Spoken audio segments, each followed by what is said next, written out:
Good morning, Year 9. Hope you're all good. Hope you're all well.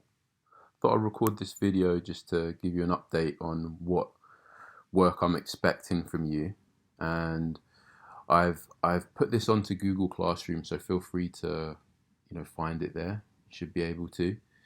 And also I will embed this video into the work just as a guide, something there to help you through it. So last week, of course, you had a look at a film, or maybe you played a game, and based on that you then went through and you should have been able to say what was original. So what was something that was truly unique about that game or that film. If you haven't done that yet, please go back to it and please try and find some aspects that you can draw from the film or from the game to indicate what is original about it, what is new, what is different. It might even be that they've taken something and put a twist on it. So that's from last week, so I'm expecting that. But if you're starting this task or a new task this week, I would like you to have a think, remember what it was, that film, that game. I would like you to go on the internet to find some research. So if it's a film, a great place to go might be Rotten Tomatoes, which is a review site based on films in particular. There are a number of others. So Google also have a review system.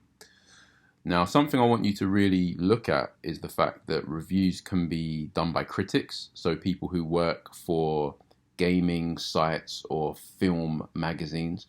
Now, these critics have a very high threshold in terms of when I say threshold, I mean a very high standard that they use to assess whether something's good or bad. And then, of course, you have fan reviews. Now, fan reviews can vary. Some people might be really, really enthusiastic about a game or about a film, but have quite limited knowledge about whether something is good or not. So you get different reviews based on whether someone is quite experienced compared to someone who maybe isn't so experienced. Not to say one's better than the other, but it's interesting to get a varied snapshot of different feelings about a particular product. So I've put a few questions on there for you. So what did they say about it? What could be better? What could be said that was good about it? What was said that wasn't so good about it? Try and find some opinions and say where you get them from. It's a key part of your research and building the skills to do researching. Now, on Tuesday, what I would like you guys to do is to create a fresh new document, call it Platforms for Products. Now, for that, guys, I want you to look at the varied platforms that are currently in existence for media products. So whether it be consoles, and you look at various consoles, particularly in the gaming sector. Maybe you might look at, if it's moving image, you might look at Blu-ray, you might look at DVD, you might look at streaming technologies. These are platforms.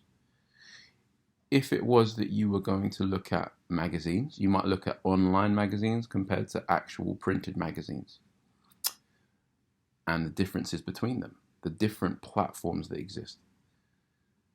I want you to go through what are the good things and the bad, or the pros, and I would like you to go through the bad things, which are the cons. What good things, what bad things exist currently in those arenas for those products? I would like you to talk about a minimum of 3, maximum of 5 products, so between 3 and 5, and I would like you at the end to conclude with what you feel is the best platform available. If you can use pictures and images, that would be fantastic. If not, okay, I can work with that. You can always add them when we get back in the classroom. And yeah, like I say, conclude. What is the best platform? Okay, so that's Mondays and Tuesdays work there. Email me at ragyeman@suttonlea.org if you have any issues. Take care.